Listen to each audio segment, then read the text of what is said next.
आपली मालवणची पिकनिक आहे त्याबद्दल दोन शब्द. तर मित्रांनो, काल आज उद्या परवा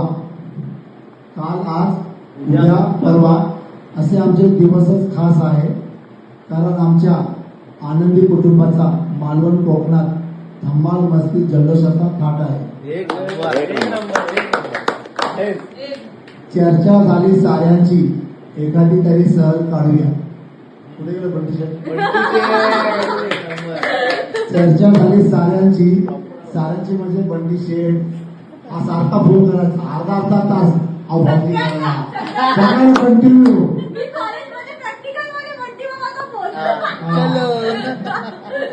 पण दिलदार व्यक्तिमत्व.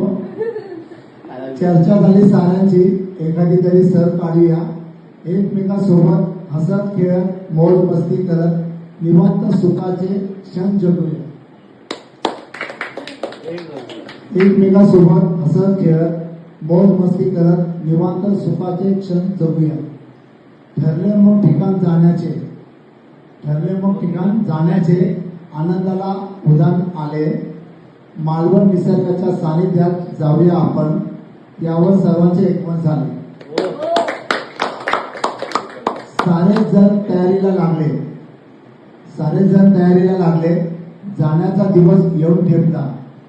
भरपूर खाऊ वस्तूंनी नवीन कपडे घेऊन आनंद ओसळून वाहू लागला.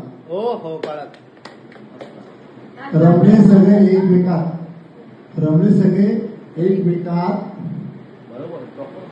पाठीमागच्या चिंता विसरून गेले. शब्द लक्षात घ्या. रमले सगळे एकमेकात पाठीमागच्या चिंता विसरून गेले. गप्पा नाच मौज मस्तीच्या मैफिलीमध्ये 4 दिवस पटकन निघून गेले. एकमेकांची मने कळली. हास्यासोबत अश्रूही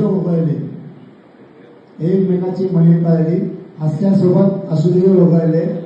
आनंदाचे सारे क्षण या मोबाईलच्या कॅमेऱ्यात अलगद टिपून घेतले. या 4 दिवसाच्या आठवणी सगळ्या मनात अगदी साठवून घेतल्या. प्रत्येकात लपलेल्या खोडसर मुलाला आज 4 वाटा मोकळ्या भेटल्या. खोडसर मुलगा कुठे गेला बंटी शेठ? 4 वाटा मोकळ्या भेटल्या. 4 वाटा तुला समजून आपण या खोडसर मुलगा 4 वाट्या समजल्या. आता खोडसर मुलगा म्हणजे आपण सगळ्यांचा खोडसर मुलगा जागा झालेला. फुल पाण्यामध्ये एन्जॉय करतोय.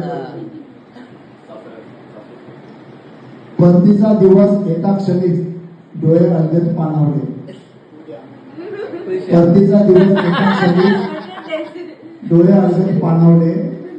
घरी परतण्याच्या ओढीसह दुराव्याचे दुःखही जाणवले. खरंच सहलीला जायला हवे.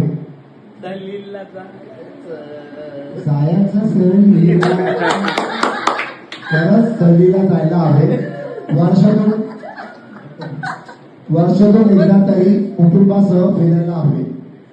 खरंच सहलीला जायला हवे. वर्षातून एकदा तरी कुटुंबासह फिरायला हवे. आपणच आपल्या आनंदाचे मूळ कारण बनायला हवे.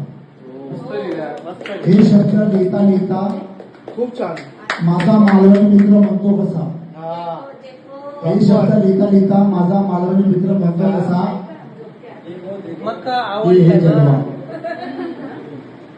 हे शब्द लिहिता माझा मालवणी मित्र म्हणतो कसा.